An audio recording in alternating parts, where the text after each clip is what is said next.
saham adalah pasar keuangan sekunder di mana para investor membeli dan menjual saham perusahaan. 2. Harga saham.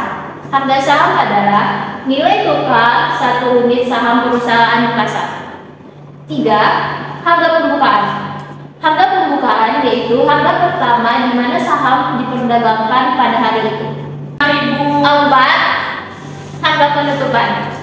Harga penutupan adalah harga terakhir di mana saham diperdagangkan pada hari itu. 5. Frekuensi.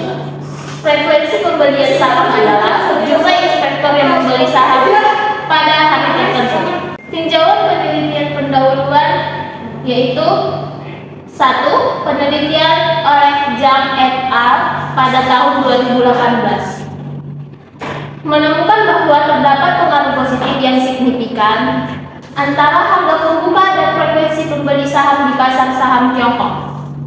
2. Penelitian oleh Chen et al. Pada tahun 2019 menunjukkan bahwa terdapat pengaruh negatif yang signifikan antara harga penutup dan frekuensi pembelian saham di pasar saham Amerika Serikat. Penelitian oleh Li et al. Pada tahun 2020 mengungkapkan bahwa terdapat pengaruh simultan yang signifikan antara harga pembukaan dan harga yang penutup terhadap frekuensi pembelian saham di pasar saham Korea Selatan. 4. Diki Hidayat dan Toko Wijono pada tahun 2018 menunjukkan bahwa harga pembukaan dan volume perdagangan memiliki pengaruh yang signifikan terhadap frekuensi pembelian saham. Sedangkan harga penutupan tidak memiliki pengaruh yang signifikan. 5. Wahyuni Nasution pada tahun 2021 menunjukkan bahwa harga saham pembukaan, harga penutupan, dan volatilitas memiliki pengaruh yang signifikan terhadap frekuensi pembelian saham, sedangkan nilai transaksi tidak memiliki pengaruh yang signifikan. Selanjutnya, metodologi. Pertama, penelitian ini menggunakan data dari Bursa Efek Indonesia atau BI untuk periode 2024 dari tanggal 6 Juni sampai 19 Juni. Lalu, data tersebut mencakup harga pembuka, harga penutup, dan frekuensi pembelian saham untuk 30 saham yang terdaftar di BI. 3. Analisis frekuensi digunakan untuk meneliti hubungan antara harga pembuka, harga penutup, dan frekuensi pembelian saham. Baik, di sini saya akan menyampaikan terlebih dahulu tentang data mentah dari harga pembuka dan harga penutup pada frekuensi pembeli saham. Kami mengambil dari 30 data dari masing-masing variabel dimulai dari tanggal 6 Juni sampai dengan 19 Juni pada periode 2024. Selanjutnya kami membuat tabel distribusi frekuensinya menjadi berkelompok dari 90 data yang telah disajikan sebelumnya. Untuk interval kelas itu pertama-tama kami menetapkan jumlah kelas. Jumlah kelasnya di sini ada 1, 2, 3, 4, 5, 6, 7. Ada 7. Itu didapat dari rumus yang telah ditetapkan yaitu 2 pangkat K harus lebih dari jumlah data. Jumlah data kami sebesar 90. Jadi kami mengambil angka 7 di K-nya. Jadi 2 pangkat 7 itu sama dengan 127 di mana hasil itu lebih besar dari 90. Dan untuk frekuensi itu didapat dari data-data sebelumnya yang dimana pada batas 2.024 sampai 2.638 itu ada 8 dan seterusnya sampai dengan jumlahnya sebesar N yaitu 90.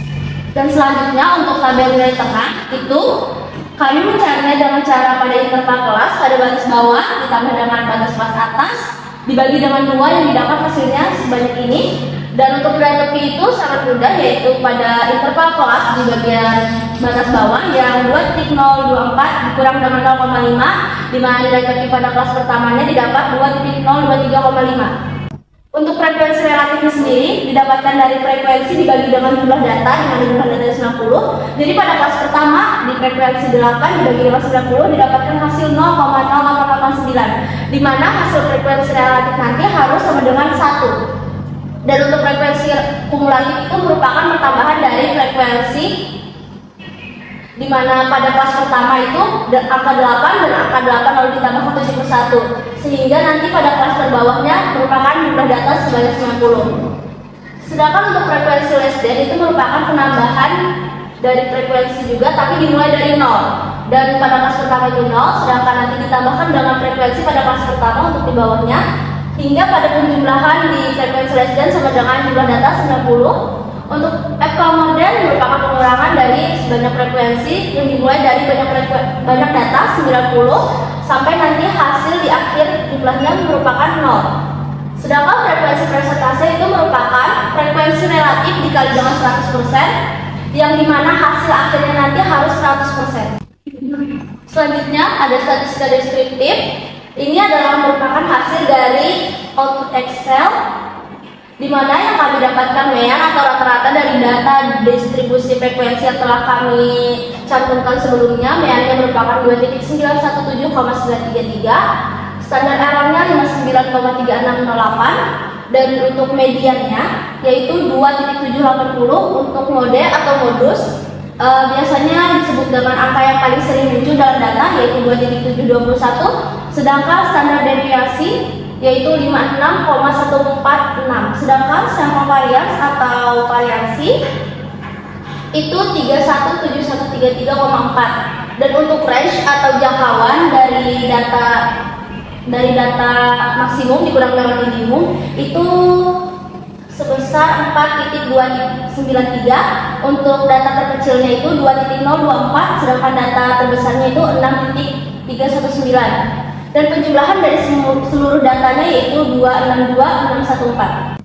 Sedangkan kurtosis itu 19,13487, yang dimana datanya sedikit lebih puncak daripada distribusi normal. Sedangkan skewness itu 3,809017, yang dimana berarti data itu tersebar kemiringan ke kanan. Dan cone ini merupakan jumlah dari data, yaitu 9. Di sini saya akan menjelaskan uji hipotesis terkait pengaruh harga pembuka dan harga penutup pada frekuensi pembeli saham. Yang pertama ada hipotesis analisis, yaitu H0 tidak terdapat hubungan yang signifikan antara harga pembukaan dan harga penutupan pada frekuensi pembeli saham. H1 terdapat hubungan yang signifikan antara harga pembukaan dan harga penutupan pada frekuensi pembeli saham. Kemudian ada hipotesis statistik, yaitu H0 sama dengan rho X1 X2 Y sama dengan 0, H1 sama dengan rho X1 X2 Y tidak sama dengan 0. Kemudian ada tingkat signifikan, yaitu alpha sama dengan 95% sama dengan 0,05. Kemudian nilai tabel yaitu 1,318. Kemudian kriteria pengujiannya yaitu H0 diterima bila min 1,318 kurang dari T hitung kurang dari 1,318. H0 ditolak bila T hitung kurang dari min 1,318 atau T hitung lebih dari 1,318. Untuk mencari T hitung yaitu T sama dengan X1 bar dikurang X2 bar per akar N1 dikurang 1 dikali S1 pangkat 2 ditambah N2 dikurang 1 dikali S2 pangkat 2 per N1 ditambah N2 dikurang 2 ditambah 1 per N1 ditambah 1 per N2. T sama dengan 2789,33 dikurang 2789 per akar 30 dikurang 1 dikali 30 pangkat 2 ditambah 30 dikurang 1 dikali 30 pangkat 2 per 30 ditambah 30 dikurang 2 ditambah 1 per 30 ditambah 1 per 30 sama dengan 0,33 per akar 29 dikali 900 tambah 29 dikali 900 per 58 ditambah 0,033 ditambah 0,033. T sama dengan 0,33 per akar 26.100 ditambah 26.100 per 58 ditambah 0,066. T sama dengan 0,33 per akar 900,066. T sama dengan 0,33 per 30,0011. Jadi hasil statistik uji T yaitu 0,010. Jadi kesimpulannya karena T hitung sama dengan 0,010 lebih dari min 1,318 maka H0 diterima. Artinya tidak ada pengaruh antara harga pembukaan dan harga penutupan pada frekuensi pembeli saham pada taraf signifikansi 95%. Selanjutnya ada analisis korelasi terkait pengaruh harga pembukaan dan frekuensi pembeli saham. Berdasarkan hasil perhitungan korelasi menggunakan SPSS, diperoleh korelasi X1 harga pembukaan dan X2 harga penutup 0,901. Nilai ini menunjukkan bahwa antara X1 dan X2 memiliki kearahatan yang kuat dengan arah positif atau searah. Berdasarkan hasil perhitungan korelasi menggunakan SPSS, diperoleh korelasi antara X1 harga pembukaan dan Y frekuensi sebesar 0,077. Nilai ini menunjukkan bahwa antara X1 dan Y memiliki kearahatan yang cukup kuat dengan negatif atau berlawanan arah.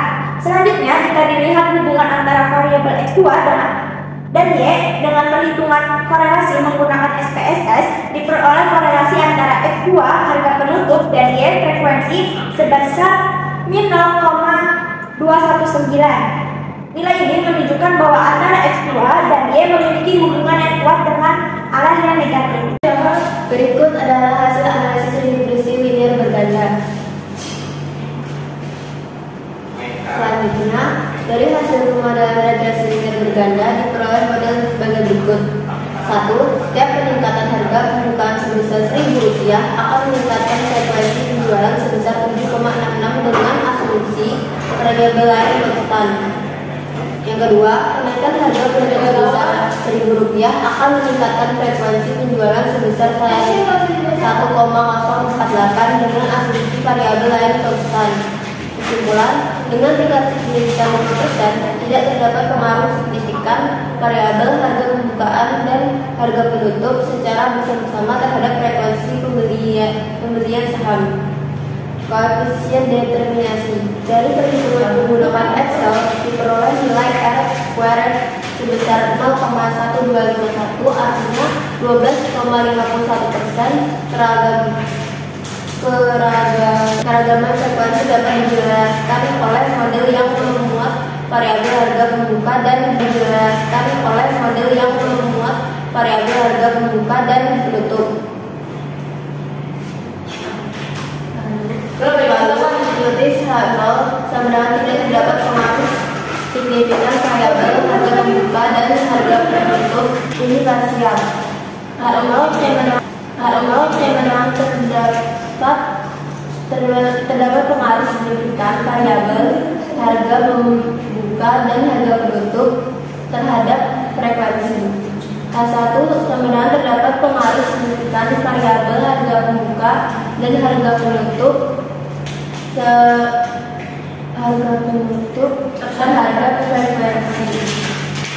Tarif uji sama dengan 5%. Kriteria tolak H0 jika P value 0,05 dari itu.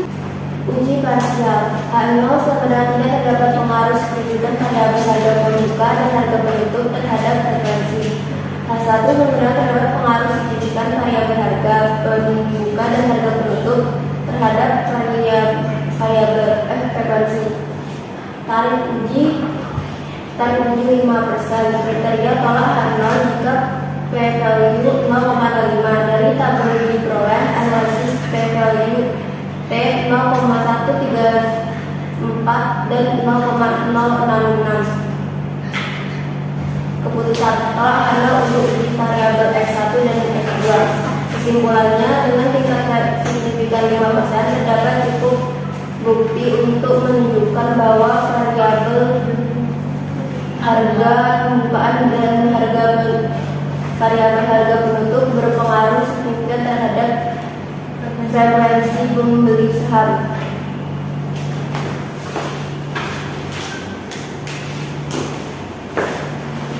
Selanjutnya terdapat tabel ANOVA 2 vector with hot reflection. H0 tidak terdapat perbedaan signifikan jika perlakuan antar baris. H1 sama dengan minimal terdapat satu perbedaan signifikan perlakuan pada baris. Tarif uji 5%. Kriteria tolak H0 jika P value kurang dari 0,05. Dari tabel diperoleh nilai P value F 0,5526, artinya lebih dari 0,05. Keputusannya gagal tolak H0. Kesimpulan, dengan tingkat signifikan 5% belum terdapat cukup bukti untuk menunjukkan bahwa minimal terdapat satu perbedaan signifikan perlakuan pada baris, dalam artian baris tidak memiliki